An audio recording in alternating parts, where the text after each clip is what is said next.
guys, welcome back to my channel for another video. Today I'm sitting down to share with you guys my mid-year curriculum update and provide you all with a little bit of feedback, very short and condensed. I am not going to drone on and on and on about the curriculum choices we are using for all four of my children, just to serve as a little check-in, let you know if we like it, if we're going to continue using it, if I would recommend it. And I'm going to go through every single piece of curriculum my kids are using. If you are new to my channel, I have 4 children. They are currently in grades 11, 10, 8, and 6 respectively. And so that is what we are going to be talking about today. So if you are a curriculum junkie like a lot of us homeschool moms are, then you will probably enjoy this update. Before we go any farther though, I do want to thank today's video sponsor, which is Skillshare. If you guys are new to my channel, you may not know, but Skillshare is the largest online community for creatives. Skillshare has tons of classes available that are ad-free for anything you want to learn, discover, improve, be inspired on in this new year. But I want to highlight a really cool thing that Skillshare has added, and these are called learning paths. So there are learning paths that are going to give you fully customizable content that is going to seamlessly flow from one thing to the next to further your knowledge and your understanding of the skill or the hobby that you're interested in pursuing. They have all different types of learning paths for hobbyists. That's the one that I was most interested in because it leads to the next hobby or the next class that might be helpful on the previous thing that you've already learned. So the learning paths are really meant to help you deepen your knowledge of your hobby or your skill, but they also have them for professionals.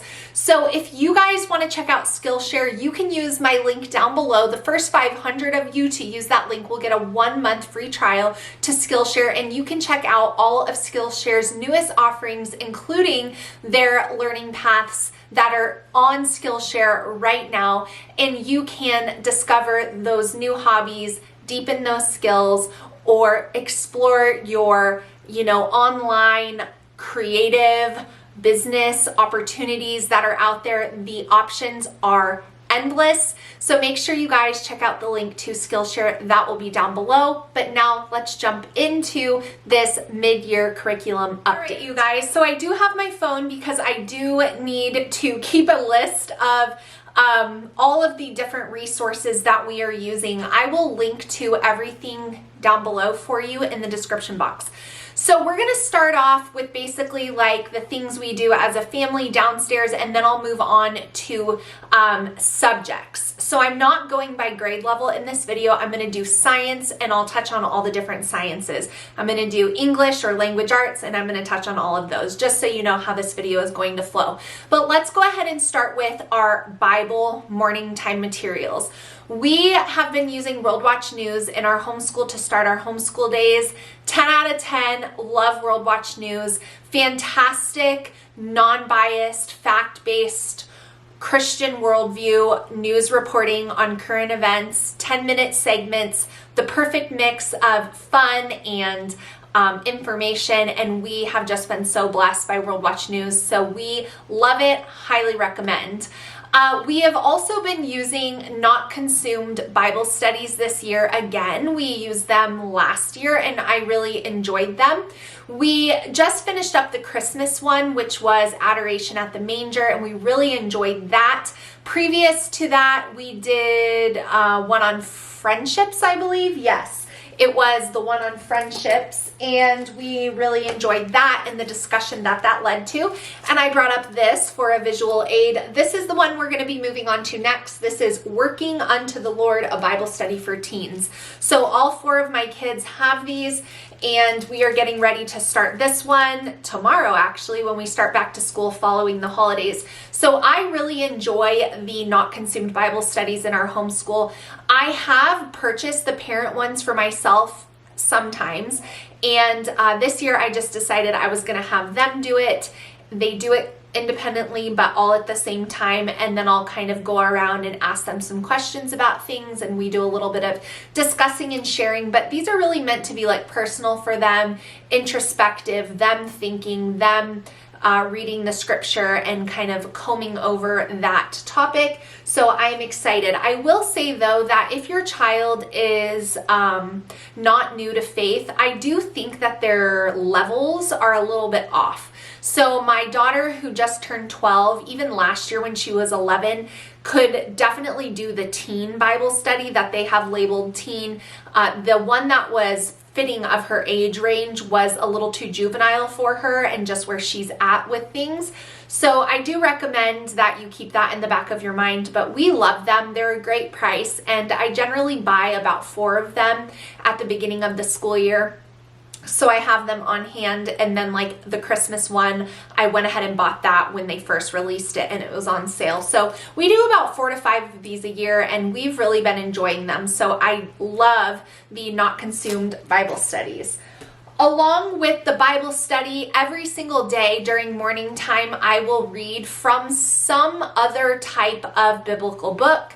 So I have a variety of them, but I brought up a few that we've really been enjoying. So this is Creation to Babble by Ken Ham. It's a commentary, and I will just read a few pages and we will discuss after we do our Not Consumed and World Watch News. This is just a deeper study look at Genesis and creation, and it's a commentary. So it's meant to be discussion based, and we've really been enjoying this resource. I did get this at Hobby Lobby, but I'll link it for you guys. And then another thing that has been absolutely incredible that I am blown away by, that I've shared several times over, has been this Biblical Worldview book from BJU. Now on BJU's website, I think this is listed under grade 6, but I got it when I went to a retreat type thing with BJU. They graciously gave me this. And it's one of their most like recently updated ones. And so the stories and the examples are very up to date and current. Lots of Star Wars references, lots of Lord of the Rings references, and just things that my kids enjoy. And this is fantastically done. I read it with my 11th grader, and I'm learning things as well. So I do not think that it is at all geared towards, a 5th or a 6th grader, but my 6th grader really enjoys it too. So this has been incredible. 10 out of 10, highly recommend. Get this, I'll link it down below, and just have it on your shelf. The way that I do it, I don't even have the teacher's guide because I don't really enjoy teacher's guides very often, is they're labeled like 2.5 like this. And so I'll read the whole lesson, and then at the end of the lesson of like 2.5, let me just show you. There'll be these questions at the bottom that say thinking it through. And so it's about 3 pages, and then we'll just discuss it. This is amazing. I love this, and so do my kids. We do have a few other biblical based books. One is on God's design for sex within marriage. It has been fantastic, Facing the Facts. We're not all the way done with that, but we will be soon. And then I got a catechism book, which is just like basic biblical truths that every believer should know. And so that's kind of like I ask my kids and see if they know the answer. It's very short. So I didn't bring those up because I just kind of rotate with these. And that's kind of like our Bible time, but that is what we've been doing, and we've really been loving it.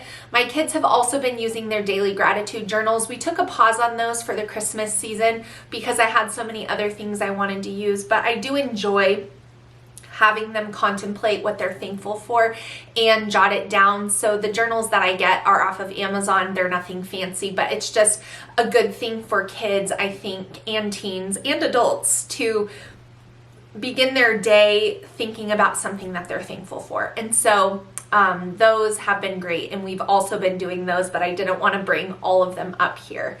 So the next subject that we are going to touch on is history. Now, the way that I have been doing history this year is I have my older two kids in 11th and 10th grade doing one history, and then I have my younger two kids who are in 6th and 8th grade doing another history. So first, let's talk about my older kids' history. I grabbed one of their textbooks. They are doing the American or U.S. history from Knotgrass. Now, it came with this book, American Voices, and 2 textbooks for the complete set. Now, this curriculum is awesome. My high schoolers, 11th and 10th grade, can read their lesson and answer their questions independently. Then we do go over the answers together and they correct anything that is wrong, that they've made a mistake on. And I do purchase the quiz books, so they do take the quizzes.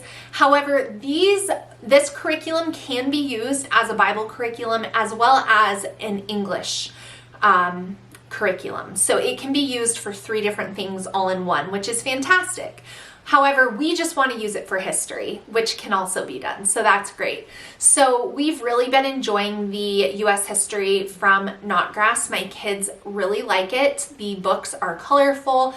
There's lots of new information in there. It's not too long. It's not just a bunch of memorization of facts. Really interesting presenting of the information, and lots of included detail that isn't necessarily widely known. So I really enjoy that aspect of Knotgrass history. I also really enjoy the fact that they can do it in about 30 to 35 minutes. It's not taking up hours of their day. They do include optional projects that your kids can do, and my high schoolers last year did the optional projects. This year, in the first half of the year, we just could not get to those optional projects with my oldest daughter getting a job and just navigating a lot of different changes in our life. Like anything that wasn't necessarily essential, we kind of were not getting into. So my hope is that we will do a couple of the projects together in this second half of the school year, but I really recommend Knotgrass history. It is fact-based, it's biblical worldview, and there's no apparent, swaying one way or the other. So we really like it. I will say that this year I purchased my kids their own sets of textbooks. Last year I had them sharing, and as a mom of 4, I would recommend that your kids have their own textbooks. It's going a lot more smoothly with them having their own materials and not needing to trade back and forth.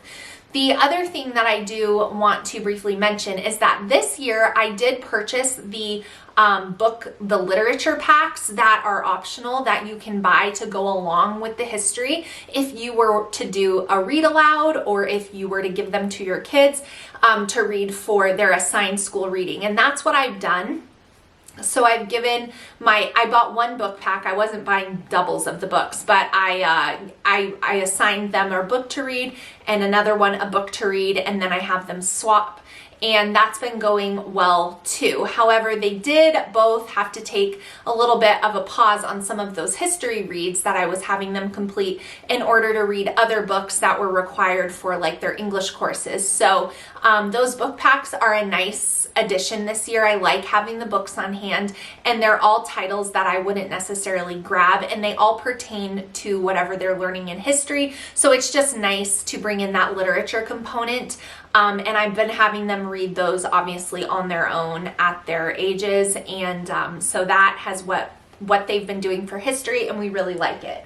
Now, my younger two kids who are in 6th and 8th grade, I also purchased a Knotgrass history course for them. From Adam to Us, this is Creation to Cathedrals. There is part 1, which is this textbook, and then there is part 2. There's also a creative or an art book where you can look at some of the ancient art and pictures of things and read the commentary on that. There's a timeline book.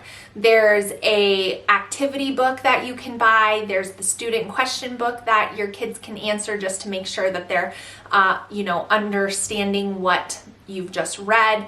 There's all of the same things, the optional projects, the different things in this history course as there is in the olders. So this one is really great. We've enjoyed it, but at the beginning of the year, I realized that I had the Tuttle Twins American History books on my shelf. I would show them to you, but I've lent them to a friend once we were done with it. And so Tuttle Twins is like story-based, and it's Ethan and Emily, and there's this whole story that they go through, and they bring in American history, specifically US history, and they challenge a lot of what is commonly taught, and they bring a different perspective to things, which is what I really enjoy. So since I had that on the shelf, and I thought, I've had that for a few years, let me just go ahead and do that now, because next year with my son going into high school, and he is such a history buff, there's really part of me is like, this kid knows everything that there is to know about history. I should just basically let him teach me.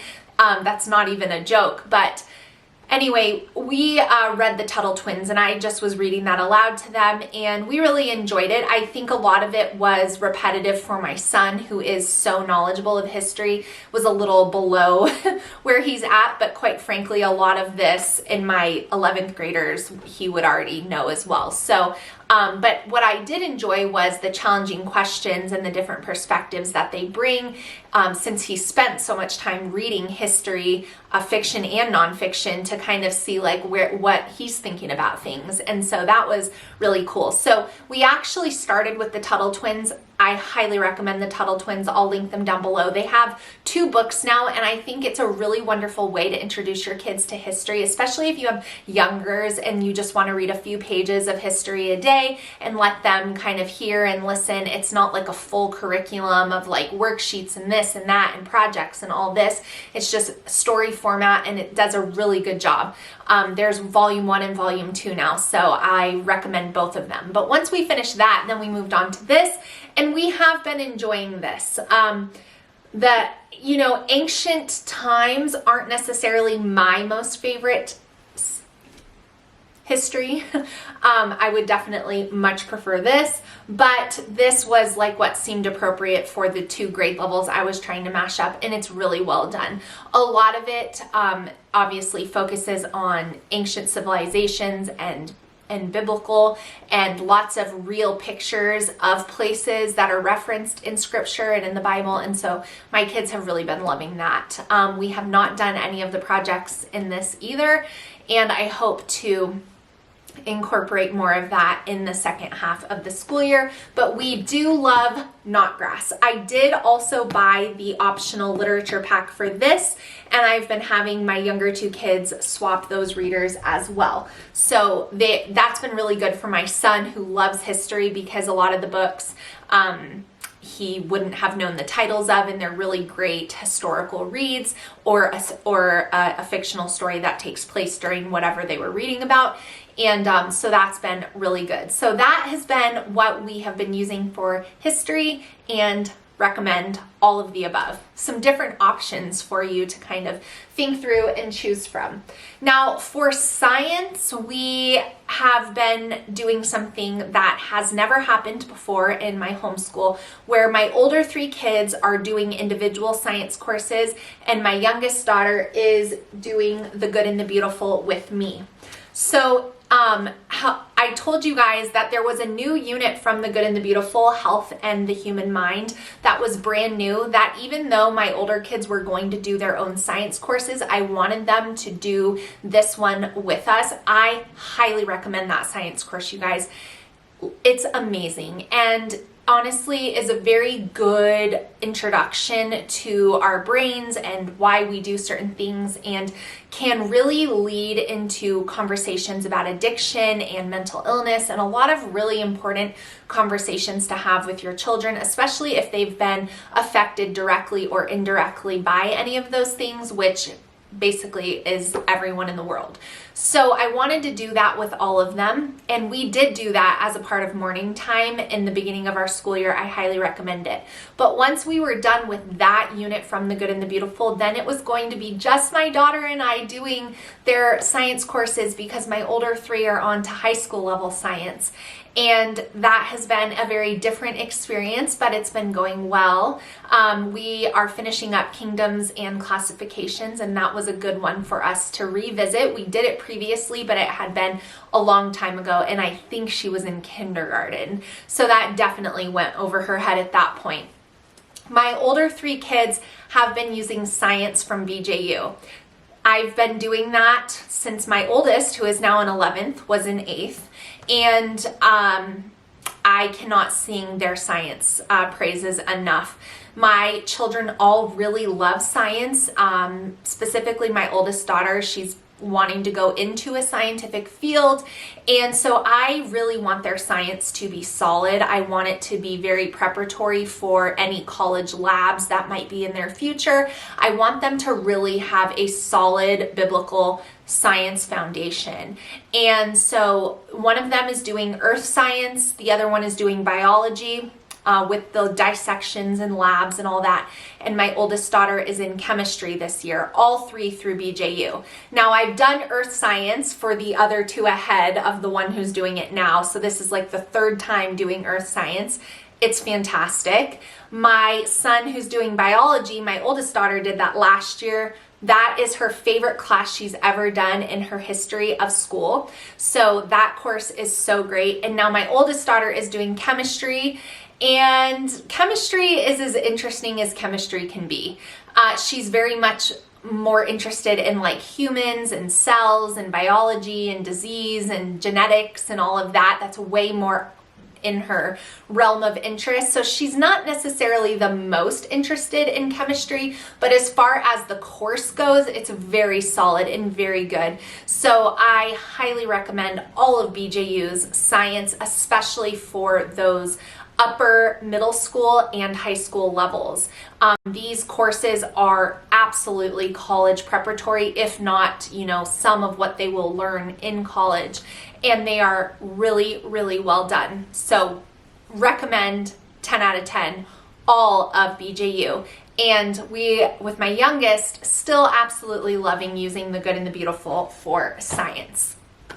Now, for math, I don't have anything to show you for a few of them because my 3 are in SHORMANN Math, which is an online-based math program.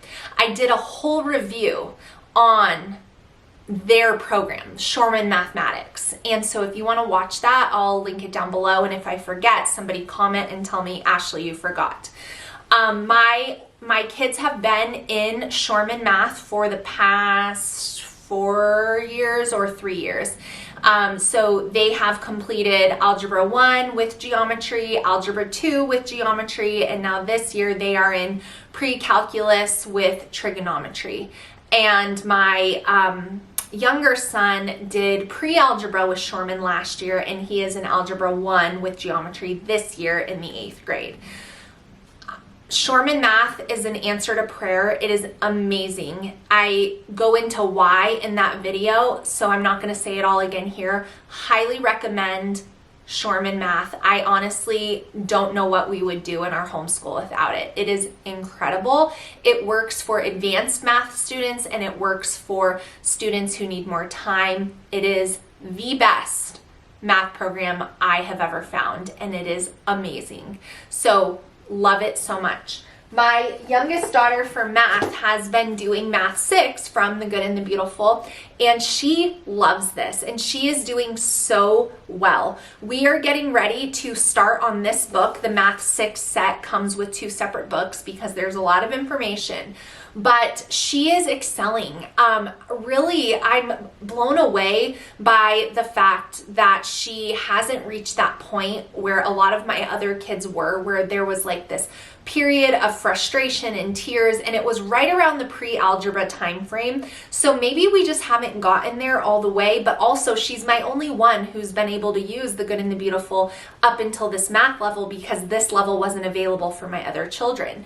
So this just works so well for her. She is doing amazing. It's pretty much independent. She watches the video for the mini lesson, and then she does the review and the mental math, and then she goes on to the problems for the lesson. And then every lesson there's a little review section that is a summary. She immediately will hand that to me and I will check it. If she is stumped and she can't figure out a problem, I'll have her leave it blank and we'll work on that together. And that's kind of the way that we've been approaching math this year, and she's been doing really well.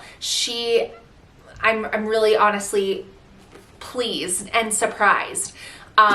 They are starting to introduce algebraic concepts into her lessons, and I was seeing those things. You know, the first time they see a letter in a math problem, they're like, what's going on? But she really has not had an issue, and so I'm just praying that that continues. But we love Simply Good and Beautiful Math. They're getting ready to release Math 7.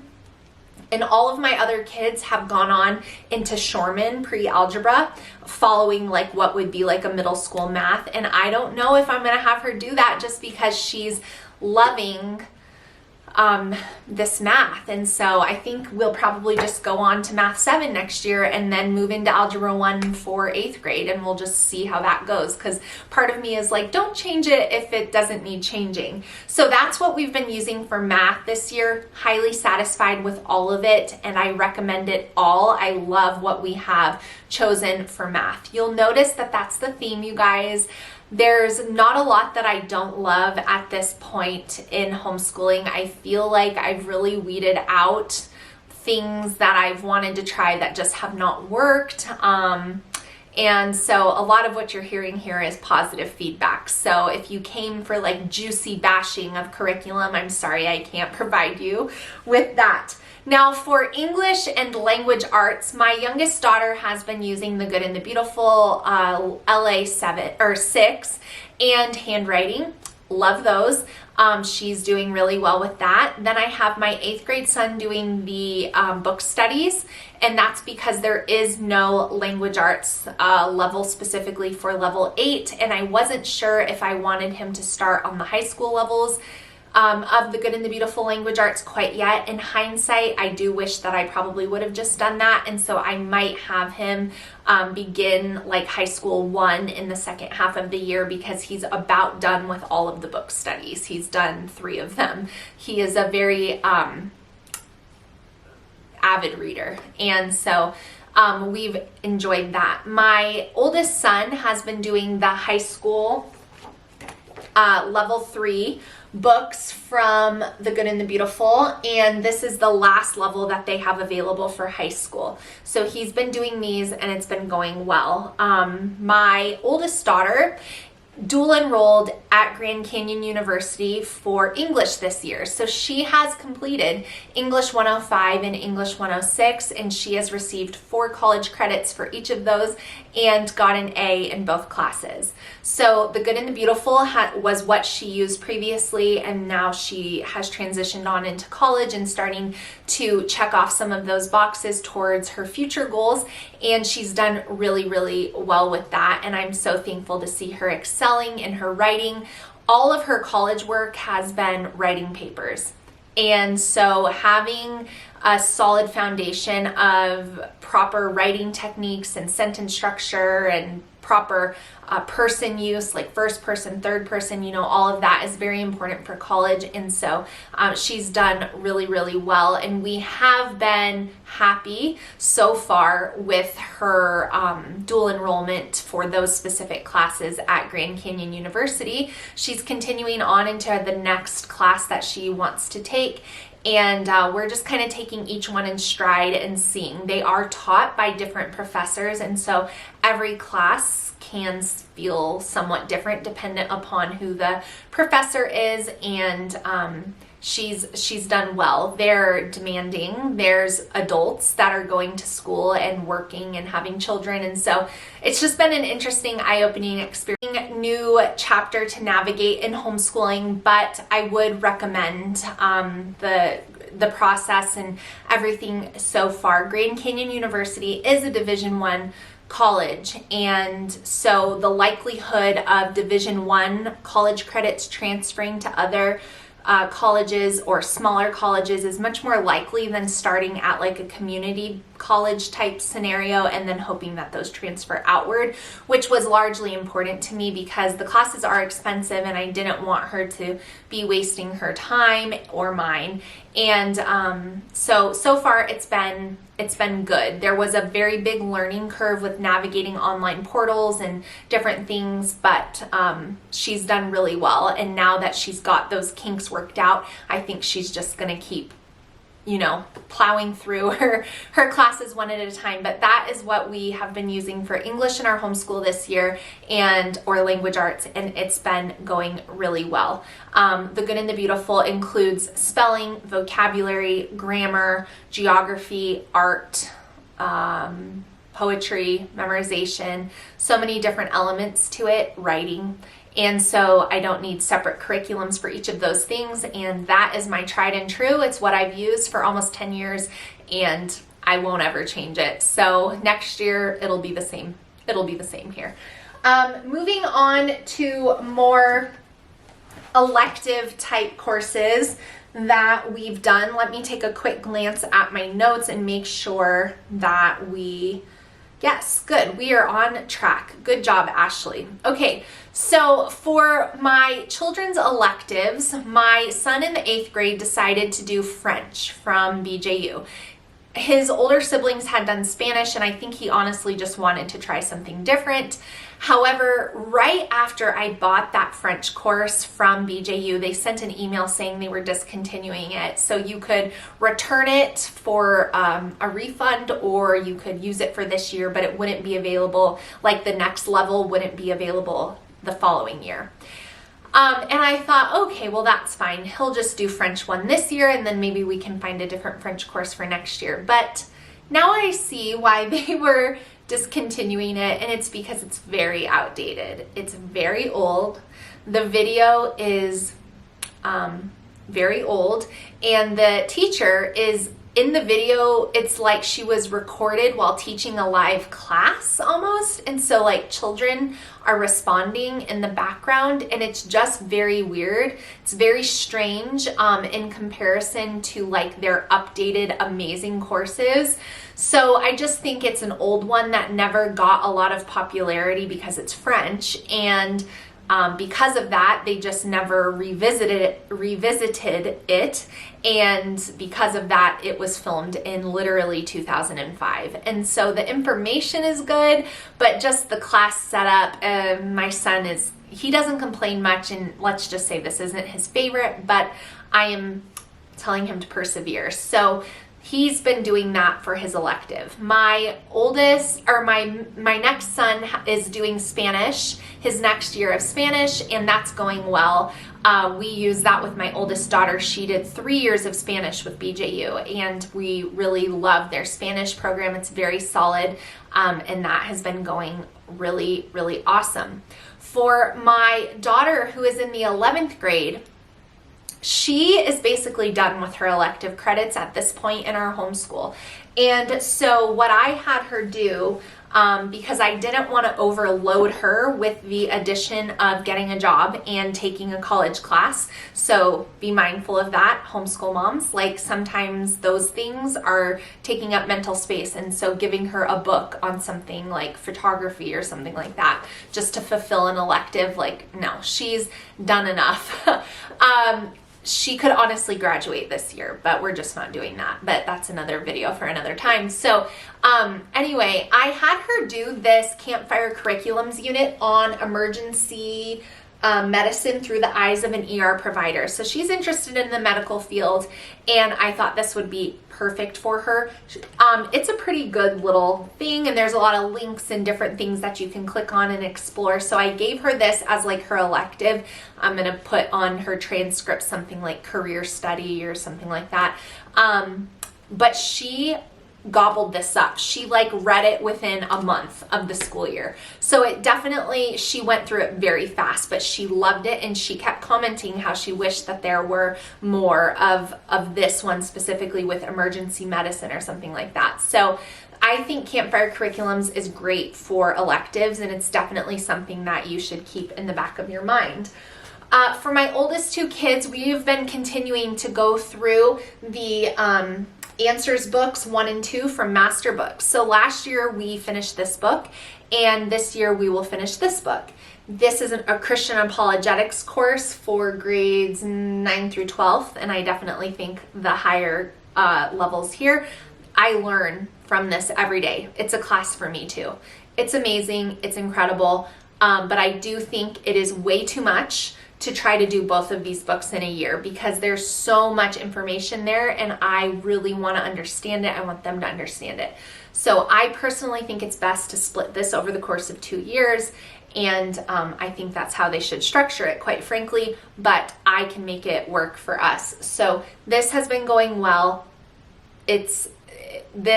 I can't talk about their apologetics enough from Masterbooks. It's really where they excel. So if you're looking for something for apologetics, or your kids, even your younger kids, they have things like this for younger kids. Start laying that foundation now and just continue. I think apologetics should be a part of every homeschool for every year that they're being homeschooled and beyond. Hopefully it stirs, that fire inside them to continue it on.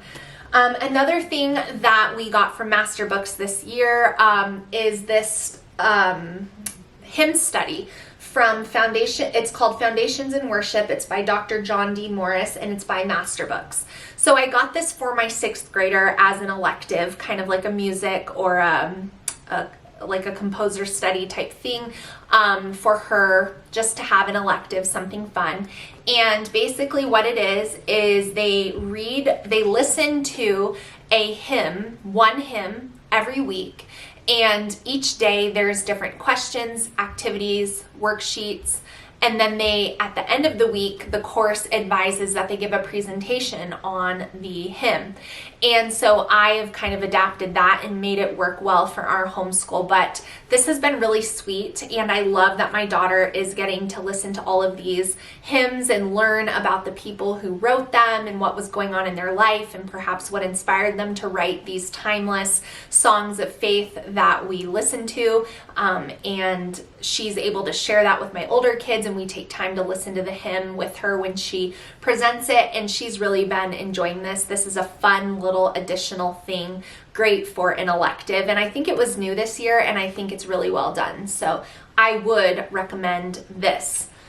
Now, that's a lot of curriculum and a lot of updating that I just threw at you. So the only thing that we started at the beginning of the year that we have said we're not doing that anymore at this point is an ACT prep book for the Christian student that I did get from Masterbooks that I was having my 11th grader do. She hated it. She whined about it. She was not wanting to do it. It was like pulling teeth to get her to do it. And then when she would do it, it would be a very half-hearted effort. And she really was saying, I'm already in college. Why am I doing this? And then I really just had to say, okay, well, I guess we'll just not do that anymore. So she is not doing that anymore. That is the only thing that we have, like what we started with, or what I showed you guys in my curriculum videos that we started with, that we are no longer doing. So everything else we have been working through and enjoying. There's really nothing negative that I have to say about anything, other than I guess the French BJU course would not be something I would buy again, but you can't even buy it anymore because they've discontinued it. If any of you guys have a recommendation for French, please leave it down below, because I do need to kind of have some of those things on my radar. And I would like an actual curriculum, not just like a Duolingo type situation. But other than that, everything has been going really well as far as curriculum, and we've really enjoyed all of the resources that we have used. So I hope you guys enjoyed this curriculum update. If you have any questions for me, post them down below. Don't forget to check out Skillshare and take advantage of the link. The first 500 of you to use it will get a free month. Thank you so much for watching, and I'll see you guys again soon. Bye.